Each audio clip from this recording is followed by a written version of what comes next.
देखो, सबसे पहली बात हमारी कमजोरी क्या है? हम परेशान हो जाते हैं। संसार में देखो तो परेशान, परमार्थ की तरफ देखो तो हम परेशान हो। ये हमारा आदत स्वभाव बन गया परेशान होना। थोड़ा सा धैर्यवान बनो, गंभीर बनो। कोई इस भारी से भारी विपत्ति में परेशानी स्वीकार करके विपत्ति से थोड़ी निकला जाता। सुलझो, ठीक है, ये विपत्ति आई, समस्या आई, इसका समाधान होगा। ऐसा थोड़ी कि हमें नष्ट कर देगी। अगर अभी हमारी बड़ी हानि हो जाती है, हम कल इससे बड़ा लाभ प्राप्त कर सकते हैं। हमको एकदम बिल्कुल गंभीर रहना है, इतने कमजोर नहीं बन जाना। अब वो गए तो क्या होगा, अब वो वस्तु गई तो क्या, पद गया तो क्या होगा। प्रयास किया था, ये पद मिला था, इससे बड़ा पद प्राप्त करूंगा, मैं इससे बड़ा महान बनूंगा। ठीक है, एक बार गिर गया, गलती हो गई, दंड भोगूंगा, फिर इससे ज्यादा संयम में रहूंगा। बिल्कुल मतलब एकदम फ्रेश दिमाग रखना चाहिए। पर अपने लोग क्या है, जरा सी बात में एकदम पचड़ा कर लेते हैं, एकदम कमजोर हो जाते हैं। ये बिल्कुल ठीक नहीं है। हम जीवन भर की यात्रा की बात कह रहे हैं, भारी से भारी कष्ट में भी मुस्कुराना, तो हमें बल मिला है, हमें भगवान की कृपा का दर्शन हुआ है, हमें उनका दुलार दिखाई दिया है।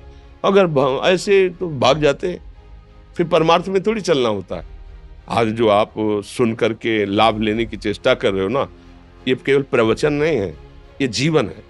अगर ये जिए ना होते ना, तो ये इसका प्रभाव नहीं पड़ता, फिर वाणी का प्रभाव नहीं पड़ता। हम इसीलिए कहते हैं, जैसे आप लोग एकदम परेशान हो जाते हैं जब बोलो, क्या हमसे ज्यादा परेशानी होगी?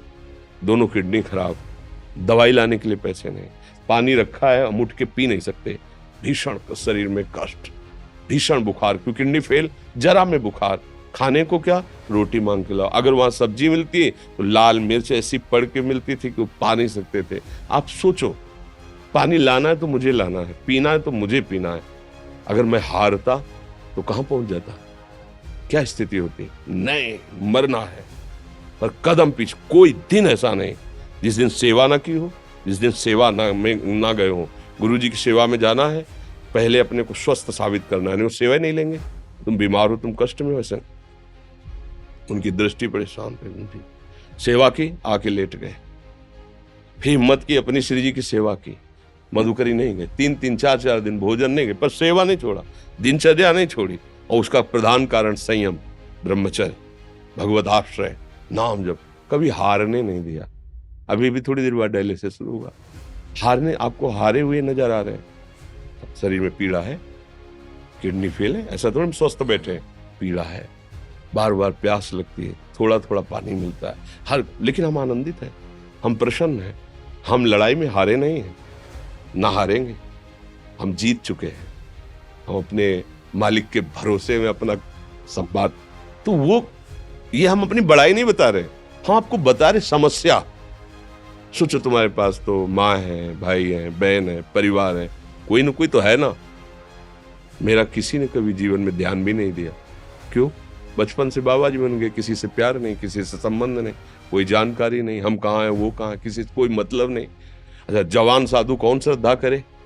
कभी गांव जाने की हिम्मत नहीं पड़ती कि रोटी मांग ले, पता नहीं लोग क्या सोचेंगे, क्या भावना कर ले। हम दरवाजे पे खड़े हैं, क्या कैसी भाव, जो हमारे सामने आकाश वृत्ति से आया यौवन अवस्था में, वही पाया, अन्यथा भूखे रह गए।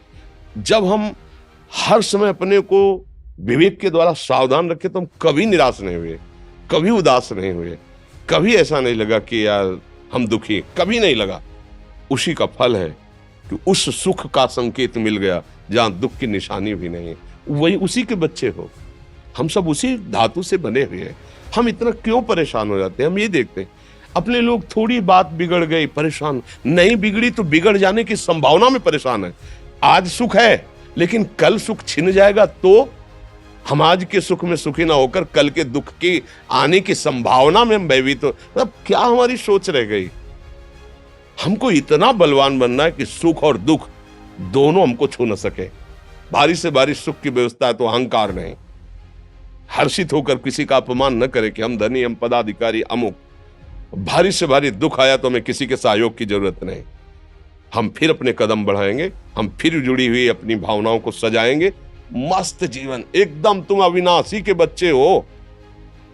शेर का बच्चा भेड़ों के बीच में फंसकर म्यों म्यों बोल रहा है, बस अगर दहाड़ना सीख जाए तो कोई भी उसे परास्त नहीं कर सकता।